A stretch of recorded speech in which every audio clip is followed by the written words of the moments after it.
وَمَن يَتَوَكَّلْ عَلَى اللَّهِ فَهُوَ حَسْبُهُ، اور جو بندہ اللہ پر توکل کر لے تو فَهُوَ حَسْبُهُ، وہ اس کے لیے کافی، اللہ اس کے لیے کافی.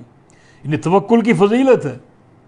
اللہ تعالیٰ اگر یہ فرما دیتا اگر اللہ پر توکل کرو گے اللہ یہ دے گا، اللہ فلاں چیز دے گا، فلاں چیز دے گا، اتنا بڑا فائدہ نہ ہوتا. یعنی اللہ فرمانا کہ میں اس کے لیے کافی ہوں، اگر توکل اختیار کر لو میں تمہارے لیے کافی ہوں، پھر تمہیں ہر قسم کی آسانی بھی دوں گا، راحت بھی دوں گا، دشمنوں سے بچاؤں گا، شرارتوں سے بچاؤں گا، اور باطل سے بچاؤں گا، گناہ ہونے سے بچاؤں گا، حق پر قائم. یعنی جو بھی محاسن ہیں وہ سارے اللہ کے ذمہ ہیں، سب عطا کر دوں گا. وہ تمہارا کام کیا؟ اللہ پر توکل کرو. اور کل یہ بات ہوئی تھی توکل اسباب اختیار کرنے کے ساتھ، اسباب کو چھوڑنے کے ساتھ توکل نہیں. ترک اسباب توکل کا نام نہیں. اگر مریض ہو، بیمار ہو تو ڈاکٹر سے علاج کرا کے توکل کرو، یہ نہیں کہ علاج چھوڑ کے توکل کرنا ہے. نبی علیہ السلام کو اعقلھا وتوکل، اپنی سواری کو باندھو پھر توکل کرو.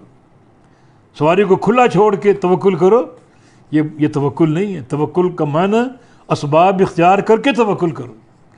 لیکن عقیدہ کیا ہو، یہ اسباب بھی اللہ کی عطا ہے اور جو حفاظت ہے وہ بھی اللہ تعالیٰ کی طرف سے.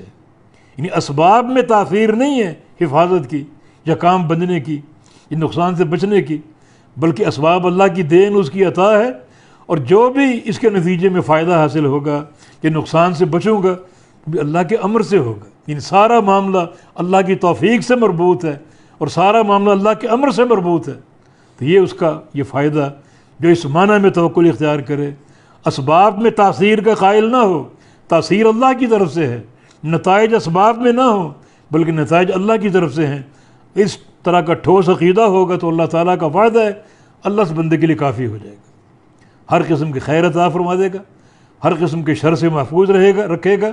یہ تو دنیا کا معاملہ، آخرت میں کفایت کرے گا، جہنم کے عذاب سے بچائے گا اور جنت کا داخلہ عطا فرما دے گا.